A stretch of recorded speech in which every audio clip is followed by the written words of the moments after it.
L'entrepreneuriat, c'est comme l'espace. Ça fascine et ça fait peur en même temps. Alors bienvenue à toi dans cette mini-série de vidéos pour les passionnés qui veulent s'élancer dans l'inconnu de l'entrepreneuriat sans s'y perdre. Hello les amis, je suis trop contente de vous retrouver pour ce premier épisode d'une mini-série de vidéos. En fait c'est un projet dont je t'ai déjà parlé je pense sur la chaîne et que j'avais trop envie de faire. Je suis surexcitée à l'idée de filmer tout ça. En gros, c'est une mini-série de vidéos pour vraiment te donner des conseils et des infos sur la création d'entreprise, l'entrepreneuriat et comment je me suis lancée ou comment je peux t'aider pour que tu te lances toi aussi en freelance si tu n'es pas encore lancé ou si tu viens de débuter, voilà, pour bien gérer tout ça. Donc j'avais plein d'idées, j'ai plein de trucs et donc avant d'attaquer toutes les vidéos etc et là où j'en suis aujourd'hui, je voulais vraiment te parler de... je voulais t'expliquer un petit peu mon parcours, ce que j'avais fait avant et comment j'ai fait pour en arriver là où je suis aujourd'hui. On dirait que j'ai trop réussi ma vie et tout mais bref. Je sais qu'il y a déjà certaines personnes qui me suivent depuis plus longtemps, qui me connaissent, qui connaissent un petit peu mon parcours. J'ai déjà fait des vidéos où je parlais un petit peu de mes études, après le bac ou mes premiers jobs, etc. Mais là, je pense que c'est la vidéo idéale pour faire un récap, un gros point sur tout ça justement, et vous expliquer tout ce que j'ai fait pour arriver là où je suis. Et bien sûr, c'est un parcours possible, ça veut pas dire qu'il faut faire le même ou qu'il faut avoir fait le même, etc. Chacun fait un parcours différent mais peut arriver au même niveau que d'autres. Enfin, c'est pas une question de niveau d'ailleurs, c'est un parcours de vie, voilà, tout simplement. Pourquoi je voulais faire cette vidéo aussi? Parce que je pense que quand on se prépare à se lancer en freelance, c'est hyper important de faire un point. Je vais en parler d'ailleurs dans le e-book dont je te reparlerai sûrement à la fin de ces vidéos que je suis en train de préparer, mais je pense qu'il faut vraiment faire le point avant de se lancer, de te dire ah ok je me lance, c'est parti, on y va, etc. Faire le point sur là où on en est. Donc moi cette vidéo elle me permet aussi de faire le point par rapport à là où j'en suis, mais je t'invite à faire un petit peu la même chose. Je vais passer par plusieurs grandes étapes de ma vie de jeune femme, je suis pas non plus voilà, mais je t'invite à faire pareil parce que vraiment poser les bases c'est hyper important pour ton entreprise, de faire un récap de ton parcours pour voir tout ce que tu as vécu, tout ce que tu as accumulé comme savoir, etc. Et voilà, constater là où tu es aujourd'hui. Je t'en parle plus en profondeur dans le e-book, mais voilà, je t'en reparlerai, il sort mi-avril, mi-fin avril, je sais pas encore exactement, mais bref. Alors, je vais donc t'expliquer dans cette vidéo comment je suis passée d'une ado émo à la jeune femme en freelance que je suis aujourd'hui. Alors, je vais commencer avec mon enfance du coup, et je vais appeler cette première petite sous-partie l'enfance dorée, parce que j'ai vécu pas mal de choses dans ma vie, mais j'ai vraiment eu l'impression d'avoir quand même une enfance assez dorée. Voilà, je vais faire un petit point rapide sur mon histoire. Donc à la base, je suis née au Vietnam, ça peut se voir. Et en fait, j'ai été adoptée très jeune, j'avais 3 jours si je me trompe pas, par des parents super aimants, donc j'ai eu beaucoup de chance. Donc mon papa que tu as peut-être vu, je t'ai déjà fait une vidéo dessus et tu l'as peut-être vu aussi en story. Voilà, du coup, des parents super aimants, etc. Une enfance trop bien parce que je m'en rendais pas compte, mais j'ai évité peut-être une enfance potentiellement triste au Vietnam, je sais pas, bref. Et du coup, le problème c'est que ma mère était malade, elle avait un cancer et malheureusement elle est tombée malade, elle est tombée malade et puis elle en est morte et elle est partie quand j'avais 7 ans. Du coup, mon père a dû m'éduquer tout seul pendant tout le reste de ma vie en fait. Ce qui est assez compliqué, je pense, quand déjà on est un peu plus âgé que la moyenne des papas. Parce qu'ils m'ont eu un peu tard, parce qu'ils se sont rencontrés tard dans leur vie, on va dire. Et puis j'étais toute petite, à 7 ans, je devais être insupportable, j'étais insupportable. Mais malgré ça, j'ai quand même eu l'impression d'avoir une enfance très belle, parce que mon père, je pense, a tout fait pour que je ne ressente pas non plus de manque, ou voilà, qu'on essaye de surmonter ensemble cette étape. Et au final, avec le recul, j'ai pas l'impression d'avoir manqué, que ça m'a créé des problèmes, etc. Bon, j'ai vu une psychologue normale, quoi, mais bref, rien d'extraordinaire. Je pense que j'étais vraiment une enfant créative. Et vraiment, je pense que déjà assez tôt, mon père m'a un petit peu poussée et m'a éduquée dans le sens où il fallait que je devienne indépendante. Que voilà, il voulait que je sois pas ce genre d'enfant qui reste à la maison tard, mais le genre d'enfant qui part vite du nid pour voler de ses propres ailes. Donc ça, c'était super cool. Et je me souviens que la partie créative s'est vraiment plus concrétisée. Bon, au-delà des gribouillis que j'ai fait sur toutes les feuilles de brouillon possibles, ça s'est plutôt concrétisé à 8 ans. Je pense à peu près 7-8 ans, remarque, du coup c'est un peu après le drame, que je me suis vraiment... j'ai découvert le manga et je me suis mis à fond. Je me souviens avec une cousine de cœur, on faisait que dessiner, je regardais des dessins animés, je m'intéressais au Japon. Voilà, c'était vraiment le début d'une passion. Et ça a fait que continuer après par la suite. Ensuite, je vais te parler donc de mes études, mes études collège-lycée on va dire, parce que bon la primaire il y a vraiment rien d'extraordinaire. Et collège-lycée, c'est vraiment, je pense, une période où t'es en recherche de toi-même, tu dois réfléchir à ton avenir, t'as ces fameuses réflexions avec les conseillers d'orientation, choisir ta filière, etc. Enfin bref. C'est assez compliqué et je donne de la force à tous les gens qui sont dans cette phase assez complexe et faut pas se mettre trop de pression d'ailleurs. Mais il y a beaucoup de personnes, je sais, qui savent pas ce qu'elles veulent faire plus tard et moi j'ai eu je sais pas si j'ai eu de la chance, mais en tout cas j'ai su assez rapidement que je voulais faire un métier assez créatif. Donc à la base, styliste. Pourquoi ? Parce que je pense que j'étais vraiment intéressée dans les mangas toujours, hein, parce que j'ai continué à dessiner des mangas, à lire des mangas, à regarder des mangas, bref, à bouffer des mangas toute ma jeunesse. Mais je pense que ce qui m'a influencé beaucoup, c'est le chara-design et le développement des personnages que je trouvais super intéressant et surtout vestimentairement parlant. Je me souviens que quand j'étais jeune aussi, j'avais ces fameux carnets, je crois que je vous en avais fait une vidéo d'ailleurs, ces carnets à dessin où t'as des silhouettes de femmes et tu remplis juste les vêtements, et j'imaginais des collections, j'imaginais des tenues et tout, bon c'était un peu n'importe quoi parfois, mais j'aimais ce côté-là, créer des vêtements, imaginer des collections de mode, des tenues, etc. Et je pensais que c'était facile d'ailleurs de devenir styliste, pas du tout. Voilà, j'aimais bien réfléchir à des concepts, des défilés, etc. Et j'ai surtout découvert Alexander McQueen, qui est un designer malheureusement qui est décédé, mais qui est un designer incroyable.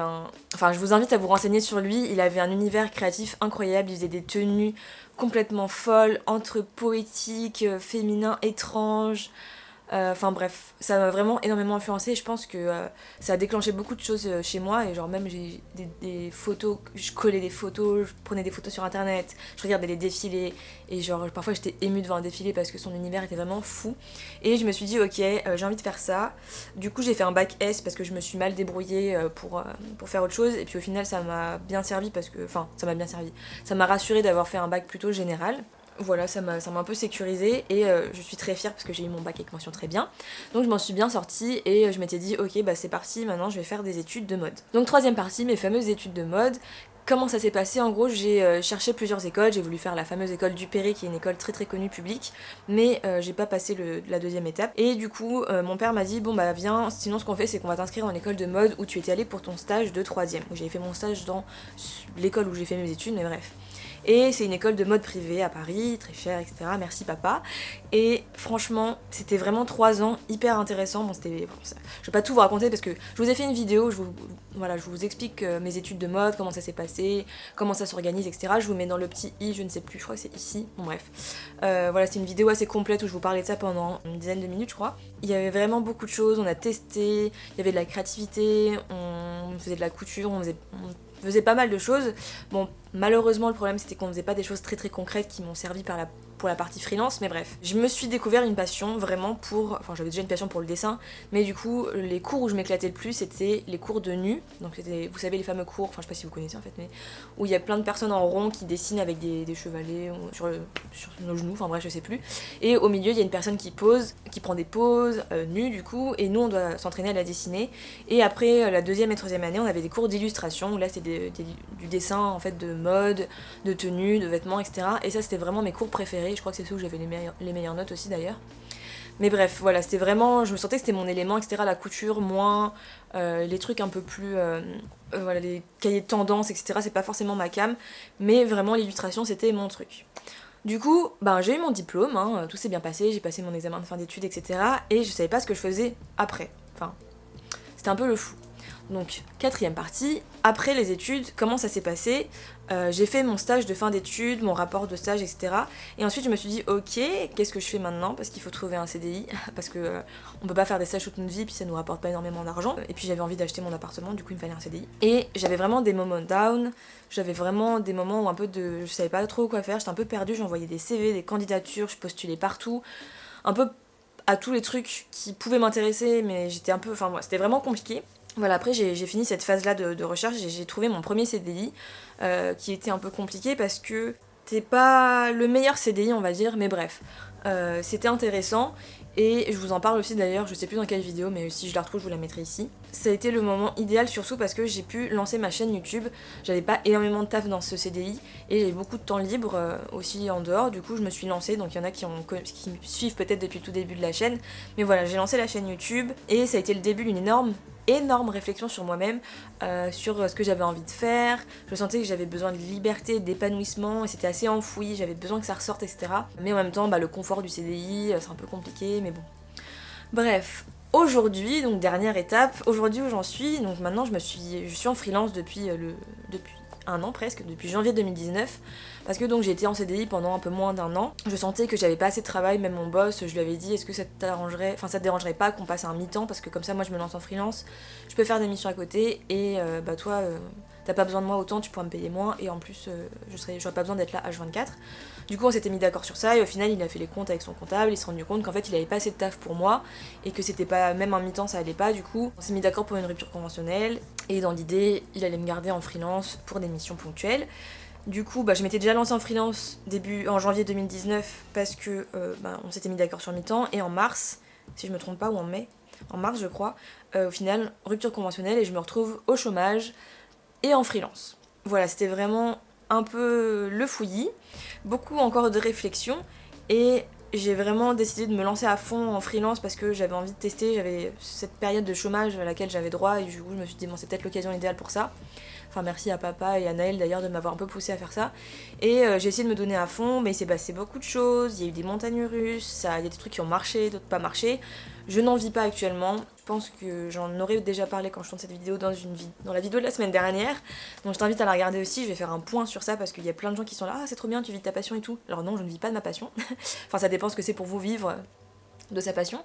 En fait je me suis rendu compte que être en freelance c'est vraiment beaucoup de stress, de doute, de réflexion, tu cogites, etc. Mais en même temps c'est super parce que t'as aussi des rencontres avec des gens qui sont incroyables, des moments de bonheur, d'extase quand tu réussis un contrat ou que t'en reçois un. Enfin voilà, c'est vraiment les fameuses montagnes russes dont je vous parlais déjà dans des posts Instagram, etc. Et je trouve que c'est vraiment super intéressant au final comme mode de vie maintenant que j'ai, même si c'est très compliqué financièrement, l'instabilité, le stress, etc. Mais voilà, je voulais vraiment vous faire cette vidéo récap pour aider un maximum à comprendre, et je veux que toi, tu t'entraînes chez toi à faire cette réflexion de comment je me suis... qu'est-ce que j'ai fait pour arriver là où je suis aujourd'hui, les grandes étapes. Et moi du coup j'ai compris qu'en fait depuis toute petite, j'ai ce besoin d'indépendance et de liberté que mon père m'a inculqué comme valeur, parce que lui il vit comme ça, il veut pas être dépendant des gens. Quand je fais le point, je regarde en arrière et je revois cette petite fille qui est en train de dessiner devant Disney, enfin avec un film Disney en fond, ou Harry Potter, ou Friends, ou enfin bref. Et depuis toujours, j'étais passionnée, et je m'acharnais pour réussir des dessins de manga. Je me souviens, je passais des heures, etc. Vraiment, quand j'étais adolescente, j'avais un style emo. Bon, je sais pas si ça a découlé du manga ou quoi. Et j'avais mes idées de collection de mode, etc. J'avais envie de créer des trucs en fait. Et maintenant, je suis trop fière d'être cette jeune adulte qui fonce. Et je pense que j'ai toujours la même détermination que quand j'étais enfant. Et enfin, ça me permet de comprendre des trucs sur moi, de faire ce point-là justement, et de comprendre comment j'ai envie de fonctionner quand je me suis lancée en freelance. Enfin, bon, ça c'est un chemin et un cheminement qui arrivait après, mais là maintenant je réalise pas mal de choses, et toi du coup je t'invite à faire ce point pour comprendre comment tu es aujourd'hui, et toutes ces choses qui ont fait que tu es toi maintenant. Mais voilà, j'avais vraiment envie de te parler de ça, et vraiment t'expliquer aussi que c'est pas facile, j'ai galéré pour sauter le pas aussi, ça a été complexe. C'est beaucoup de réflexion, t'as beaucoup la sensation d'être seule, perdue au début, tu sais pas trop comment faire. Et c'est vraiment, j'ai l'impression que c'est un petit peu, c'est pour ça que j'ai appelé ça Solo Freelance 11. J'ai l'impression qu'on se lance dans cet inconnu, dans cette galaxie entrepreneuriale qui est complètement abstraite. Mais voilà, vraiment dans la prochaine vidéo, je vais te parler de mes conseils pour bien se lancer, etc. Je veux vraiment te donner un maximum d'infos pour que tu aies un bon bagage pour te lancer dans cet espace infini et cette galaxie où tu vas découvrir plein de choses. Mais voilà, je suis très contente. Si ça t'a plu, n'hésite pas à mettre un petit pouce et à la partager à d'autres gens si ça peut t'intéresser. Et comme d'habitude, je te souhaite une très belle semaine et je te dis à dimanche prochain. Salut!